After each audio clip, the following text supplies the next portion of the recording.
Muito bem. Domingo passado falei sobre reavivamento, as ações do Espírito do Senhor a nos trazer de volta de alguns lugares que fomos parar. Queria continuar numa mesma direção. Falo hoje sobre crentes que precisam de conversão. Li um livro alguns anos atrás que o título era Crentes que Precisam de Salvação. E o autor do livro foi muito feliz no seu discorrer e tal, um livro fininho, Crentes que Precisam de Salvação. A sua preocupação enorme de cristãos, declaram-se cristãos, mas a vida está tão fora daquilo que Deus queria que eles vivessem. Só que hoje eu trago crentes que precisam de conversão, de fazer um retorno na sua vida. E há essa necessidade da gente avaliar isso, porque momentos como esse que a gente atravessa, sei lá, da pandemia, quantos de nós fomos parar em alguns lugares mesmo, que a gente precisa sair de lá? E às vezes não precisa ser uma pandemia mundial, pode ser uma pandemia local. Assim, no meu coração é necessário isso que eu estou vivendo para que eu desvie. Não é que eu perdi salvação, não é esse assunto, mas são de lugares que de lá eu tenho que voltar. Porque tem um lugar correto para onde eu tenho que retornar e um lugar errado de onde eu tenho que sair. Então, crentes mesmo que precisam de conversão. E eu acho que um dos grandes personagens da Bíblia que nos dá uma aula sobre isso, do que não fazer, é Jonas. Então, convido você a abrir sua Bíblia neste livro de Jonas. Se você não tiver muita familiaridade aí, vai no índice e vê o número da página, é mais rápido. Ou então é o 8º livro antes de Mateus. Você vai lá, Mateus, e vem voltando aí.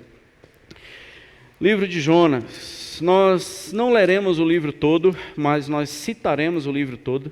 São apenas 4 capítulos. E Jonas é um personagem muito intrigante. Ele é um profeta, ele é um servo do Senhor. Jonas, ele é aquele homem com quem Deus fala, com quem Deus manda. Jonas, ele não é um campo missionário.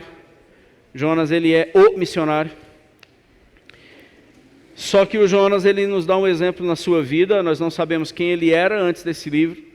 Nós não sabemos o que aconteceu com ele depois desse livro. Nós sabemos que este livro revela uma faixa da sua vida que nos ensina quando um crente ele pode se desviar e quais são os sinais de uma pessoa desviada. Conversão é algo que nós encontramos em toda a Bíblia. Deixa a sua Bíblia aberta, a gente praticamente não vai sair de Jonas, mas quero citar alguns versículos aqui para fortalecer um pouco a minha linha de pensamento. 2 Crônicas, capítulo 7, verso 14, acho que deve estar por aqui. 2 Crônicas 7, 14, se o meu povo, que se chama pelo meu nome, se humilhar e orar e me buscar e se converter dos seus maus caminhos, então eu ouvirei dos céus, perdoarei os seus pecados e sararei a sua terra. É o meu povo que precisa se converter. Não é uma nação perdida, é o meu povo que se perdeu. E eles têm que retornar. Então, se o meu povo tiver esses movimentos de humilhação, de oração, de busca, mas principalmente de conversão, eu mudarei a sorte deles. Assim também como Mateus 18, 1-3. Perguntaram a Jesus, quem seria o maior no reino dos céus? Veja que pergunta brilhante. Mateus 18, de 1-3. Quem é o maior do reino dos céus? Só discípulo faz essa pergunta. E o Senhor responde o seguinte: se vocês não se converterem e não se tornarem como uma criança, o reino dos céus será muito distante da vida de vocês. Então há uma necessidade de conversão do seu pensamento. Tiago 5, 19 e 20, eu acho esse texto extraordinário.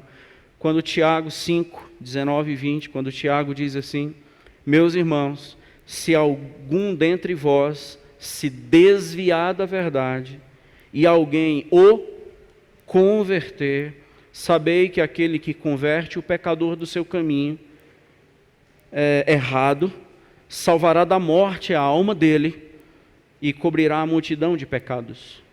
Se houver conversão nesse lugar, se há pessoas desviadas aqui, e nós saberemos hoje se há ou não há, porque quem vai dizer é a palavra, não é você nem eu. É a palavra que vai dizer se você está desviado hoje, e não se você se acha desviado. Amém, meus irmãos? Então, se houver desviados aqui ou acompanhando pela internet, que haja uma mudança eterna, porque nós estamos falando que a salvação da morte, a sua alma será liberta da morte. Então, em que nós estamos falando? Do que nós estamos falando? E que assunto importante é esse? Que nós precisamos lidar, que nós estamos agora pegando a contramão da morte e assumindo uma posição de vida. Isso se chama conversão. E Jonas dá esse sinal para a gente, esses sinais, essas evidências. Como eu falei, eu não vou ler o texto todo, o livro todo, mas citarei praticamente todo o livro. E uma das características de uma pessoa desviada, e não é difícil a gente descobrir essas verdades do livro de Jonas, que ele é muito, muito fácil de ser compreendido. É uma pessoa que ela ouve o Senhor, mas ela sempre pega o barco contrário da vontade do Senhor. Verso 1 ao verso 3 de Jonas, capítulo 1. Veio a palavra do Senhor a Jonas, filho de Amitai, dizendo: dispõe-te, fica de pé, toma uma postura, começa a se movimentar e vá à grande cidade de Nínive e clama contra ela, porque a sua malícia subiu até mim. Jonas, sim, se dispôs, mas para fugir da presença do Senhor. Onde é que fica esse lugar, gente? Para onde é que a gente vai? Para que lá o Senhor não esteja. Então ele foge da presença do Senhor, que não sei que lugar é esse, mas ele entendeu que Tarsis seria esse lugar. Tendo descido a Jope, achou um navio que ia para Tarsis, paga o preço da rebeldia, pois a passagem, e embarcou nele para ir para Tarsis, para longe da presença do Senhor. Então, quem quiser e está longe da presença do Senhor é Tarsis. Não é. Quem quer ir para longe da presença do Senhor é impossível. Porque o nosso Deus, ele é onipresente, ele está em todo lugar. A questão é que o barco que eu estou pegando na minha vida é um barco que é contrário ao que ele quer, não de onde ele está. Então eu não saio da presença do Senhor. Eu apenas pego um barco que vai na direção oposta do que ele disse que era para eu ir. Um desviado, ele ouve a palavra. Um desviado, ele escuta a palavra. Um desviado sabe o que Deus quer para a vida dele. Um desviado, ele não tem dúvida do barco certo a pegar. Mas ele sempre compra a passagem, paga o preço, investe a pegar um barco contrário àquele que Deus disse que deveria pegar. Dessa forma, dá para a gente entender Jonas, porque nós estamos falando de Nínive. E não sei se você conhece a história, se você está acompanhando a gente nos estudos de Isaías. Nínive é a capital da Síria. Nada mais, nada menos do que o povo mais cruel, o povo mais terrível, o povo mais algoz, o povo que violenta, que estupra, que trucida, que passa por cima. Um povo ruim de natureza, mau por movimento e irreversível de um estado espiritual. É para esse povo que o Senhor fala com Jonas. Diz: eu quero que você entre num barco e vá para Nínive. Automaticamente há uma repulsa quando o Senhor diz assim: eu quero que você pegue um barco e vá de encontro a alguém que você odeia. Aleluia, irmãos. Vê alguém na sua mente aí agora? Pois é, essa pessoa é Nínive. Essa pessoa é Nínive. E quando Deus diz assim: eu quero que você comece a orar pelos seus inimigos. Desviado, não ora por inimigo. Eu quero que você abençoe as pessoas que te perseguem. Desviado, ele amaldiçoa. Jonas, ele é um desviado. Meu servo, eu quero que você vá para Nínive. Não, eu vou para Tarsis. Porque Nínive, eu não quero ir para Nínive, eu tenho as minhas razões para não ir para Nínive, e eu entendo que Nínive deveria era apenas e tão somente ser destruída pela boa mão do Senhor, e não ter um profeta lá para falar nada. Eu acho que Jonas, ele está com o coração de Tiago e João, de Lucas, capítulo 6, 49, quando os samaritanos não quiseram receber Jesus. João, o escritor do Apocalipse, e Tiago, o que foi decapitado, o primeiro mártir da fé, 2 discípulos, perguntam a Jesus assim: o senhor quer que a gente mande descer fogo e matar essa raça de samaritano? Resposta de Jesus: de que espírito você é? Você nem sabe de que espírito você é. De que espírito sois? Porque eu não vim destruir. A nossa missão não é de destruição. Então, você sabe que a minha vontade, ela vai contrariar a tua. Você já entendeu isso na caminhada cristã.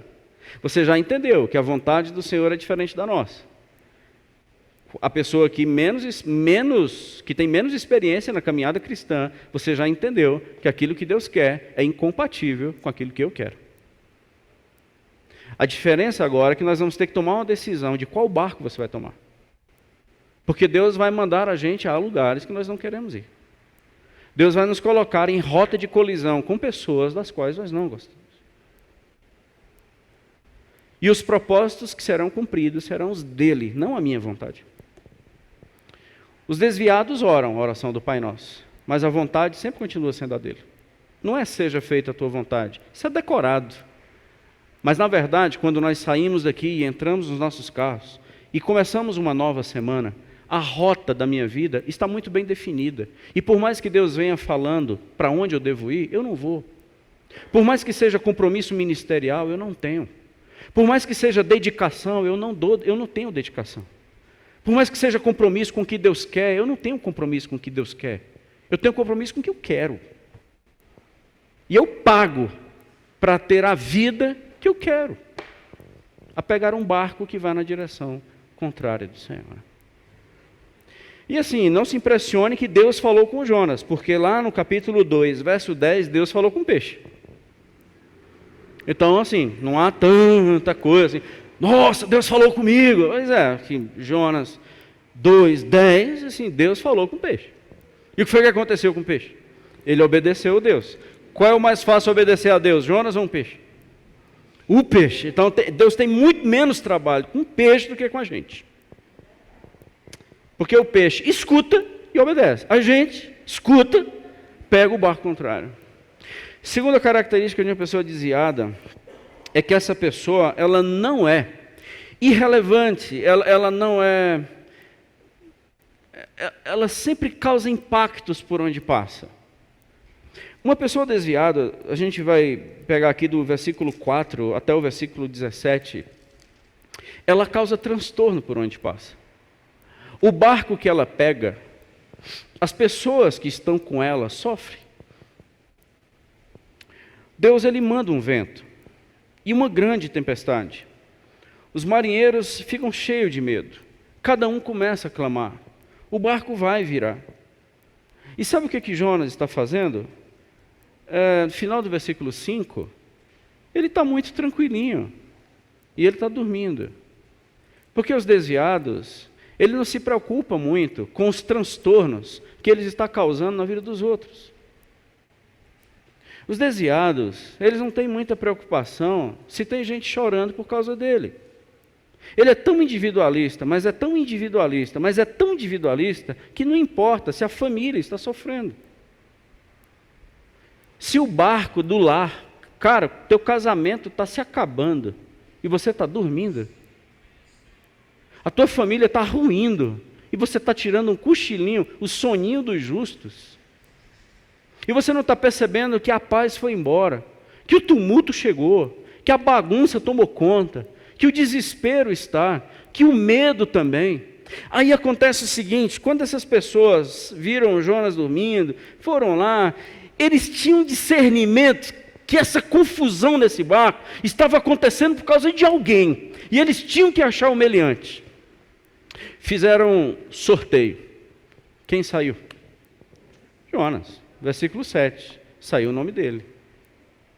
Vem a pergunta, declara agora, cara, por que veio esse mal sobre nós? Que ocupação é a tua? De onde você vem? Versículo 8, qual a sua terra? E de que povo é você?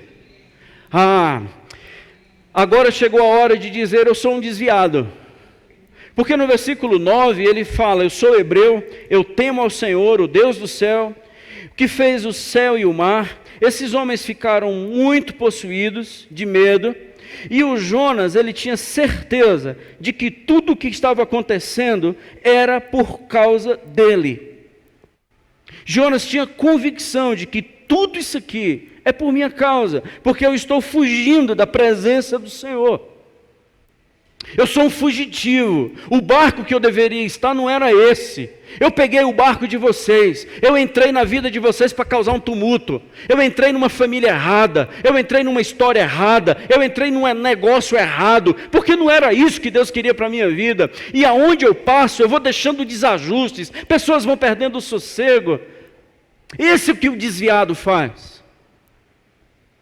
Está chegando, está se aproximando, a casa entra em pavor, nós não sabemos o que falar, nós não sabemos o que dizer, a gente não pode saber se está na hora de ligar a TV, se está na hora de ligar som, porque é um clima muito tenso, são tempestades que não acabam, são saculejos que não dão sossego, é um tumulto. Conviver com essa mulher é um tumulto, conviver com esse homem é um tumulto, ou então ele é sempre tendo o seu soninho, e sempre ela tendo o seu soninho, mas a casa está passando por dificuldades. Isso é o desviado. Não abre a boca, não fala nada, está caladinho, ou vai ter que se revelar. Quem você é? Eu temo ao Senhor. E por que isso aqui tudo está acontecendo? Mas por minha causa. Por quê? Porque eu sou desobediente. E é interessante que as pessoas ainda... versículo 12, né? O Jonas diz assim: cara, isso aqui é por minha causa, faz o seguinte, vamos matar essa fatura. Eu tenho que morrer mesmo, me peguem, joguem no mar, para que vocês tenham vida. E esses homens, a gente vê uma graça sobre eles, porque no versículo 13, esses homens remam, se esforçam, vê se consegue chegar na terra. Não sei quantos de nós nesse barco, Jonas já teria ido para a água há muito tempo. Mas essa galera aqui, é galera crente. Rapaz, vamos lutar por ele. Vamos lutar por ele. Isso, continue lutando. Mas vai chegar uma hora que tem determinadas pessoas que as suas forças não vão aguentar mais. Tem pessoas tão desviadas, mas tão desviadas, que você não vai ter mais força para lutar por elas. Tem pessoas que nós amamos, da nossa família, que a gente não tem mais força para remar por eles. Ou morre um, ou morre todos. Agora você vai ter que tomar uma decisão. Porque se continuar na nossa casa, vai morrer todo mundo. A gente vai ter que tomar uma triste decisão. O que nós vamos fazer? E aí esses homens pegam Jonas, lançam no mar e tudo se aquieta. Então assim, se tem uma característica de uma pessoa desviada, é causar tumulto na casa. Não há paz, não há sossego, a gente não dorme feliz, a gente não acorda tranquilo. Terceiro, uma pessoa desviada, ela é completamente desalinhada com o coração de Deus. E isso está no capítulo 3, verso 10, versículo 1, capítulo 4. O que foi que aconteceu? A gente sabe a história, Jonas foi engolido por um peixe. E se Jesus não tivesse dito essa história que era verdade, a gente ia pensar que era uma parábola. E Mateus 12, 38 a 41, Jesus disse que essa história foi verdade. Porque senão a gente ia pensar que era um conto, assim, um conto de Jonas. E Jesus disse: não, isso foi verdade. Jonas esteve, de fato, 3 dias no ventre de um peixe. E assim como Jonas esteve lá, eu também estarei. Então, assim, o que aconteceu? O Senhor, a gente já viu que Deus falou com o peixe, que hoje a gente pode sair com esse entendimento, que Deus fala com o peixe e o peixe escuta Deus. Então, e o que acontece? O peixe vomita o Jonas, e o Jonas agora é vomitado numa terra que, de novo, pela segunda vez, versículo 2 do capítulo 3, pela segunda vez o Senhor fala com Jonas assim: vá à terra de Nínive e fale o que eu mandei você falar. Vá ao seu parente lá e diga para ele o que você tem que dizer. Pare de usar meias palavras, pare de falar meias verdades. Fala a verdade para ele. Ele vai morrer. Fala para Nínive, chega lá para Nínive, não fale de arrependimento, não chame de arrependimento, não chame para a graça, não fale do amor de Deus, não fale do Evangelho, está desviado, é Nínive, então diga o seguinte, daqui a quanto tempo? 40 dias, versículo 4, essa é a mensagem que eu quero que você diga, daqui a 40 dias, Nínive vai ser totalmente destruída, é só isso que eu quero que você diga, Jonas. E o Jonas começa a pregar, daqui a 40 dias se prepare, o pau vai quebrar, ninguém vai ficar vivo, ninguém vai sobreviver. Essa é a mensagem do Senhor. E o Jonas, talvez não sabia que a mensagem era essa. Ele estava animado com a mensagem. Está aí uma mensagem que os ninivitas tinham que ouvir. Então o Jonas estava pregando com toda a autoridade e poder, unção e alegria. Porque daqui a 40 dias, nenhum desses miseráveis vão estar vivos. Aleluia, mas vai morrer todo mundo. Então o Jonas estava com alegria de pregar essa mensagem. Deu ruim, porque o pessoal começou a se arrepender. Aleluia. Versículo 5, os ninivitas creram em Deus. Os ninivitas creram em Deus e proclamaram jejum. Essa história chegou até o rei, versículo 6. E o rei resolveu parar a cidade. Está na hora de nós nos convertermos. Versículo 8. Nós vamos clamar fortemente ao Senhor e nós vamos nos converter, cada um do seu mau caminho, da violência que tem nas nossas mãos. Nós vamos nos converter, porque quem sabe, versículo 9, quem sabe Deus vai ter misericórdia de nós. Aonde é que está um coração desalinhado com Deus? Como eu falei, versículo 10, porque o que Deus fez? Viu Deus o que fizeram, como se converteram, e Deus se arrependeu do mal que tinha dito que faria e não fez. E Deus mudou de ideia. Ele disse que ia mudar de ideia em João capítulo 18, em Jeremias capítulo 18. Ele disse que ia mudar de ideia em Ezequiel capítulo 37. Se uma nação se arrepender, eu deixo de exercer sobre ela o juízo e passo a exercer nela a minha graça. E essa nação se converteu. Onde é que está o desalinhamento com o coração? Versículo 1 do capítulo 4, e Jonas ficou extremamente irado. E o Jonas ficou irado. Porque essas pessoas se converteram. Esses malditos tinham que morrer.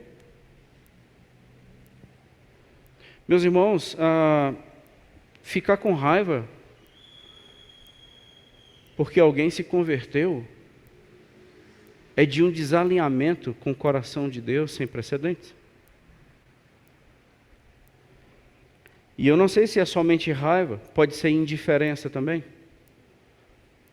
Porque a raiva é quando a gente sente alguma coisa por Nínive. A indiferença é quando a gente não sente nada por ninguém. Fulano se converteu.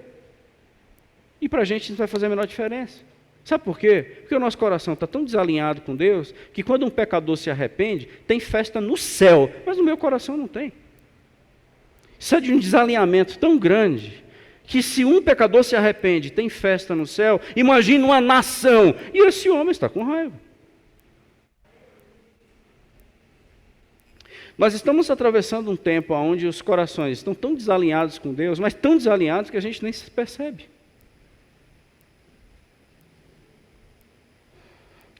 As pessoas creram no Senhor, as pessoas fizeram jejum, as pessoas choraram.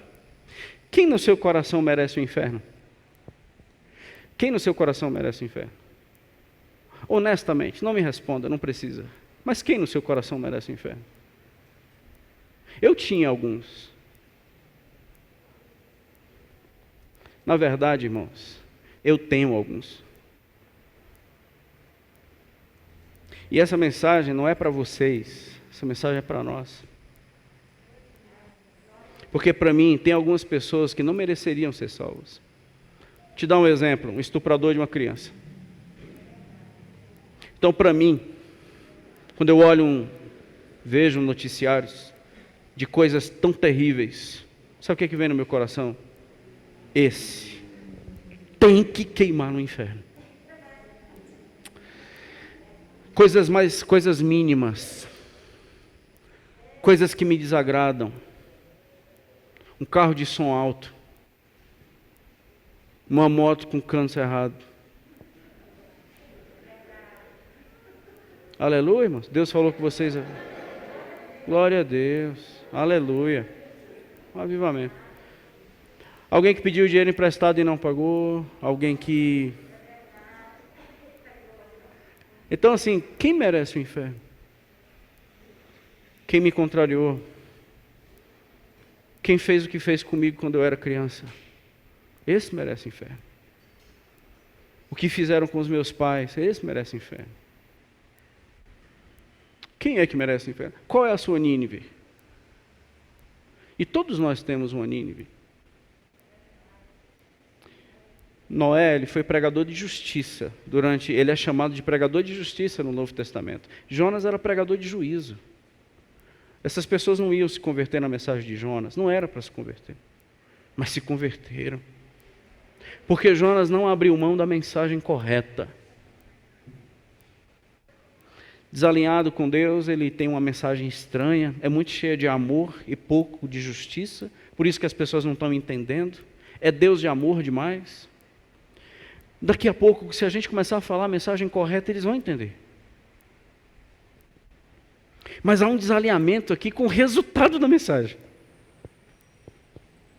Será mesmo, gente, quando a gente chegar no céu? Será que quando a gente chegar no céu, os que vão? Quem vai? Aleluia, 2, 3, 4, tá bom. Então, quando a gente chegar lá no céu, aí, será se quando a gente chegar lá na glória, se tiver uma janelinha para a gente olhar para o inferno, será que a gente vai procurar quem está lá? Será que aquele miserável está lá? E a gente vai festejar no céu, olha lá, está queimando.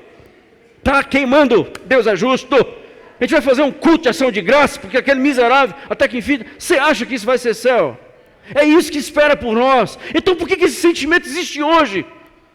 Então por que hoje nós temos esse sentimento? Por que hoje as coisas dentro do nosso coração têm essas pessoas assim? Nós somos capazes de dizer que torcedores de futebol vão para o inferno dependendo do clube. E a gente mesmo falando isso brincadeira, mas isso é verdade. É um desalinhamento com o coração de Deus. Por isso que o lar é do jeito que é. Por isso que casamento é do jeito que é. Por isso que é uma confusão por onde passa. Desviados. Sempre no barco contrário da vontade do Senhor. Sempre causando tumultos por onde passa. Não são pacificadores. E são os pacificadores que são chamados filhos de Deus. É um desalinhamento com o coração do Senhor. E sabe de onde isso vem? Conhecimento bíblico. Agora aperta o cinto. Sabe de onde é que isso vem? Por conhecer a Bíblia. Não sei se você sabia desse texto, mas no versículo 2, Jonas, possivelmente, ele cita o texto de Êxodo, capítulo 34, verso 6. Sabe o que é que Jonas fala? Quando ele está irado, e é muito engraçado, orar irado. Se eu estou com raiva de Deus, eu vou orar com Deus. Está interessante isso. E ele muito irado vai falar com quem ele está irado. E o que que Jonas está dizendo? Ah, Deus, ai. Não foi isso que eu te disse? Estando ainda na minha terra? Por isso eu me adiantei fugindo para Tarsis. Aqui está a razão por que ele pegou o barco contrário. Pois eu sabia que és Deus clemente, misericordioso, tardio em irar-se, grande em benignidade e que te arrependes do mal. Mas espera aí, você pegou o barco contrário porque você sabia disso? Sabe, gente, conhecer a Bíblia não é conhecer Deus. Se ele está citando o texto de Êxodo 34:6, que Neemias citou, Davi citou e Joel citou, e se Jonas está citando também, você conhece textos bíblicos, mas você não conhece o Deus da Bíblia. Porque ao conhecer textos bíblicos, deixa eu só te fazer uma pergunta, quem te disse que pelo fato de você saber que eu sou bom, você poderia pegar um barco contrário à minha voz? Quem te disse que dependendo do texto que você saiba, você pode me desobedecer? Onde foi que você leu isso? Onde foi que você leu que eu sou misericordioso, te dá a legitimidade de ter uma vida conforme você e não conforme a minha vontade? Quem te disse que pelo fato de eu ser benigno, você pode pegar o barco que você quiser, mesmo eu tendo dito que tenha sido outro, que era para ser outra? Quem te disse Que já que eu sou bondoso e misericordioso, você deveria ter compromisso com a minha palavra e não necessariamente saber textos decorados. Você sabe teologia demais, mas a tua teologia te faz um desobediente e não um homem que me conheça. E não uma mulher que tem intimidade comigo. Você sabe Bíblia demais, tanto é que você usa a Bíblia a teu favor e não para ela te colocar no caminho que você deve andar. Te conheço, Jonas. Você é um desviado com a Bíblia debaixo do braço. Porque se você sabia que eu era bondoso, misericordioso, bom e justo, você deveria estar no barco cumprindo a minha vontade e não a tua presunção. Quem me conhece, meu amigo, não pega barco da desobediência. Em último lugar, um desviado, ele tem uma abundância de eu, que aqui já não tem mais nenhum versículo. Aqui é todo o livro. É um prevalecer de um eu que a gente consegue perceber, isso agora faz sentido. Por que esse homem está desviado? Porque o eu dele é absoluto. Meus irmãos, olha o que Jonas está pedindo. Verso 3 do capítulo 4. Eu peço, Senhor, que o Senhor me tire a vida, porque melhor é morrer do que viver. E Jonas, ele se afasta, vai para um local alto, e entra em depressão profunda, porque Nínive se converteu. Olha a razão legítima para a depressão. Assim como tem muitas depressões que têm essas razões tão legítimas assim. Está deprimido por quê, Jonas? Porque Nínive se converteu. E aí se passa para um lugar e Deus vai tendo misericórdia com ele. Ele está no meio do sol, possivelmente. E Deus faz nascer uma planta sobre ele. Num dia nasce uma planta. No outro dia essa planta morre. Enquanto essa planta nasce, você sabe o texto, está aqui, depois você pode ver a lição do Senhor, a partir do verso 6. Aí Jonas tem uma sombra sobre ele. No outro dia Deus seca a planta e o sol volta a bater na sua cabeça. Quando o sol volta a bater na sua cabeça, sabe o que ele pede? Verso 8, nascendo o sol, Deus mandou um vento calmoso, oriental, e o sol bate na cabeça de Jonas, de maneira que ele desfalecia. E o que ele pediu? A morte, e disse de novo, melhor é morrer do que viver.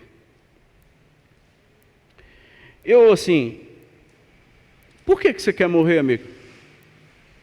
Eu disse, cara, eu quero morrer porque as coisas não estão acontecendo de acordo com o que eu queria. Eu só estou querendo morrer porque eu sou o cara da sombra. A sombra não me é favorável. Não tem sombra na minha cabeça, não. Por isso que eu paquero com suicídio. Por que você quer morrer? Isso é porque a Nínive se converteu. Porque as coisas são contrárias, elas não me são favoráveis. O meu olhar, ele não é satisfeito. A minha justiça, ela não é satisfeita. Melhor morrer. Porque o meu eu, ele não é correspondido. Melhor morrer. É gente se convertendo, é gente recebendo bênção. Já ouviu essa historinha em algum lugar? Quando eu olho, é todo mundo feliz, mas eu triste. Ah, você está triste porque os outros estão felizes?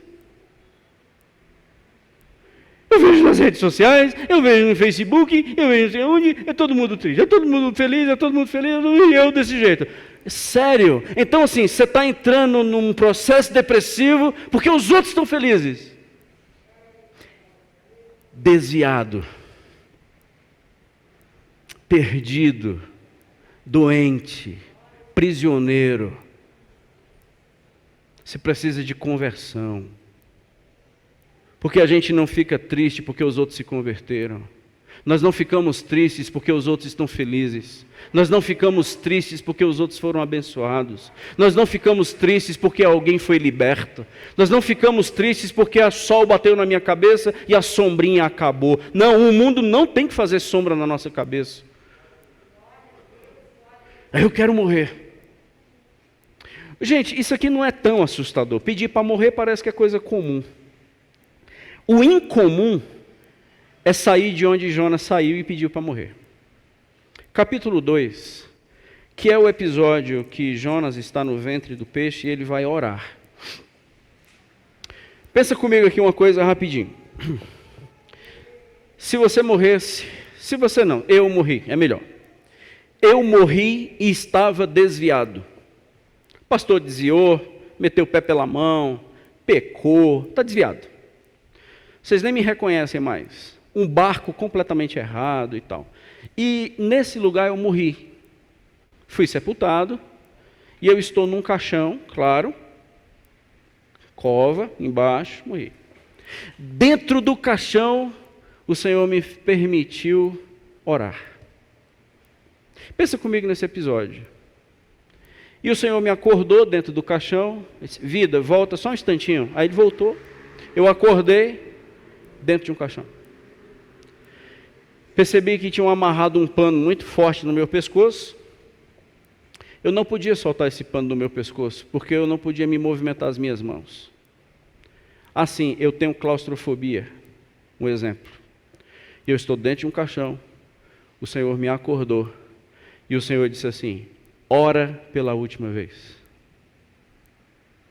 Eu só te acordei para você orar, ora pela última vez. O que você vai me dizer? Pois é, foi isso que aconteceu com Jonas.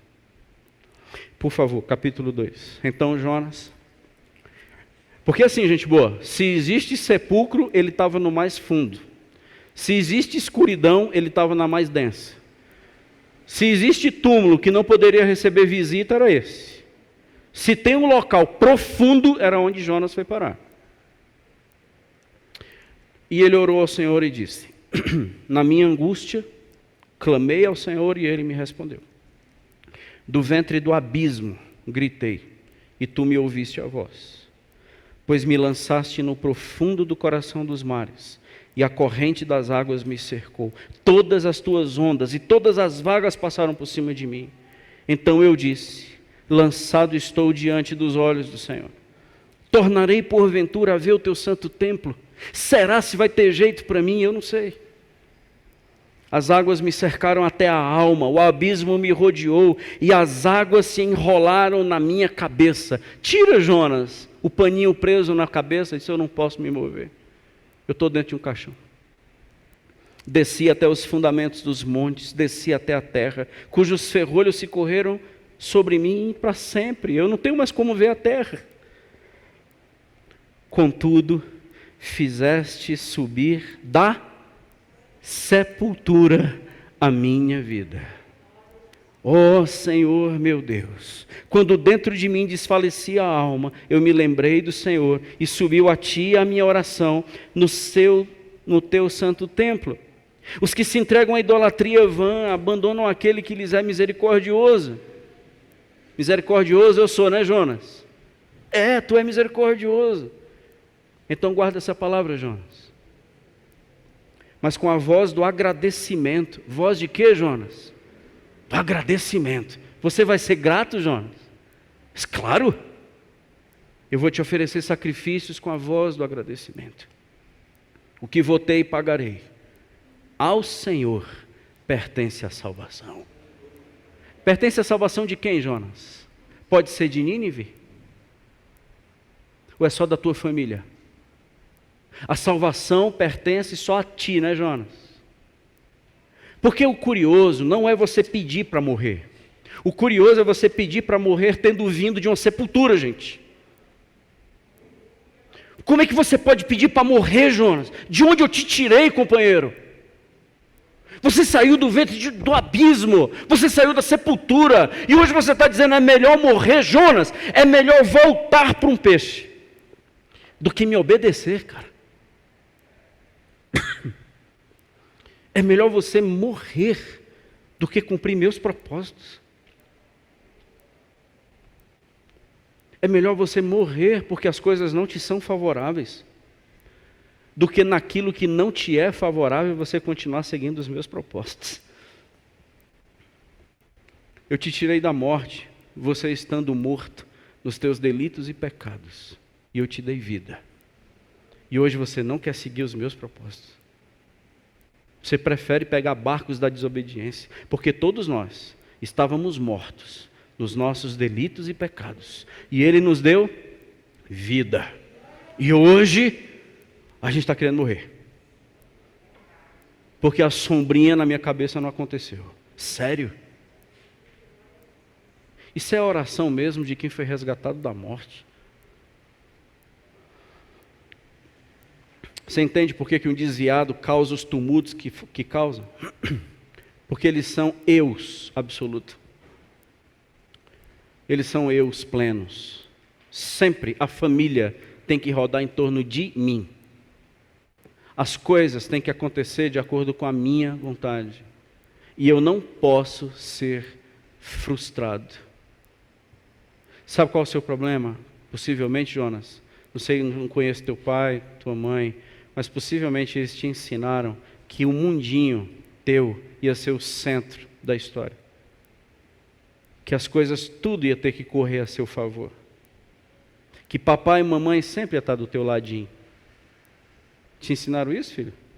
Pois você vai ser engolido por um peixe. E você vai sentir o que é a dor de uma solidão.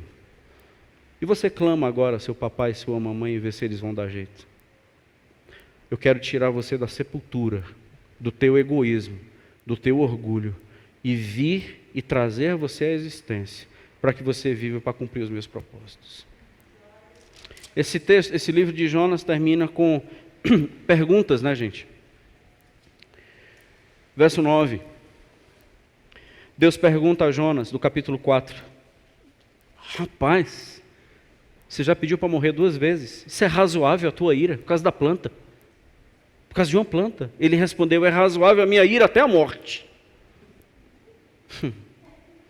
Tornou o Senhor, tens compaixão da planta que não te custou trabalho, o qual não fizeste crescer, e numa noite nasceu, e numa noite pereceu. E não hei eu de ter compaixão com a grande cidade de Nínive, em que há mais de 120.000 pessoas, que não sabem discernir entre a mão direita e a mão esquerda, também muitos animais. Qual foi a resposta de Jonas? Não sabemos. A gente não sabe como é que essa história vai terminar, mas a gente pode dizer como é que a nossa história vai terminar. Jonas, eu acho que para Jonas, para Deus, seria muito mais fácil ter matado Jonas. Por que Deus não matou Jonas? Por que Deus, quando ele pegou o barco caminho a Tarsis, não teria sido mais fácil Deus matar Jonas? Por que Deus não dá um infarte no Jonas e mata-o? Ninguém seria transtornado. O barco não sofreria nenhum tipo de desajustes. Não seria mais fácil matar Jonas e escolher alguém que obedecesse o Senhor? Como eu disse de manhã e repito, é verdade. Teria sido mais fácil se ele tivesse me matado também. O Senhor teria tido menos trabalho comigo se ele tivesse me matado, mas ele não me matou. O Senhor resolveu não me matar. E apesar das pessoas que eu causei tanto tumulto na minha vida, apesar das falhas que eu cometi, e teria sido tão mais fácil se Deus tivesse me matado, Ele resolveu fazer sobre mim abundar a sua graça, o seu perdão, a sua misericórdia, porque para o Senhor não há diferença entre eu e Nínive. Para o meu Senhor não há diferença entre um estuprador e eu. Meus irmãos, na glória, assassinos e assassinados, eles vão se chamar irmãos. Acredite nisso. Na glória. Sabe por que isso vai acontecer? Porque o crucificado chamou os seus crucificadores de irmãos, gente. Foi por isso. Porque ele disse, Senhor, não faz isso com eles não, perdoa-os. E os crucificadores, no outro dia, são chamados de irmãos, gente. Sabe por que a gente tem que abrir mão de nós? Porque ele abriu mão dele.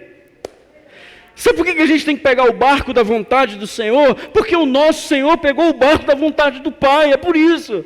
Ele abriu mão dele mesmo, ele não julgou com usurpação ser igual a Deus, mas se fez homem, esvaziou-se de si para cumprir os propósitos do Pai. É isso que a gente tem que fazer. O problema de Jonas, ele não se esvazia, ele não morre, ele não volta ao primeiro amor, ele não retorna ao caminho que Deus quer que ele retorne, sempre com a Bíblia debaixo do braço, nas suas presunções, nas suas escolhas ministeriais, nas suas opções de ministério, mas ele não pega o barco que Deus quer que ele pegue, sempre causando tumultos na vida de outras pessoas, sempre sabendo textos decorados, mas desconhecendo quem Deus é.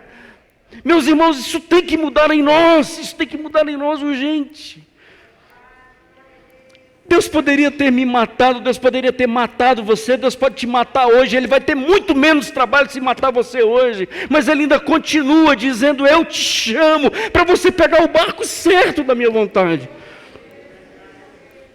Deus usou um peixe, Deus usou um barco, Deus usou uma cidade para ensinar o seu profeta. E quem sabe Deus está usando esse culto hoje para te ensinar, para nos ensinar. Porque não foi Jonas que foi necessário para Nínive.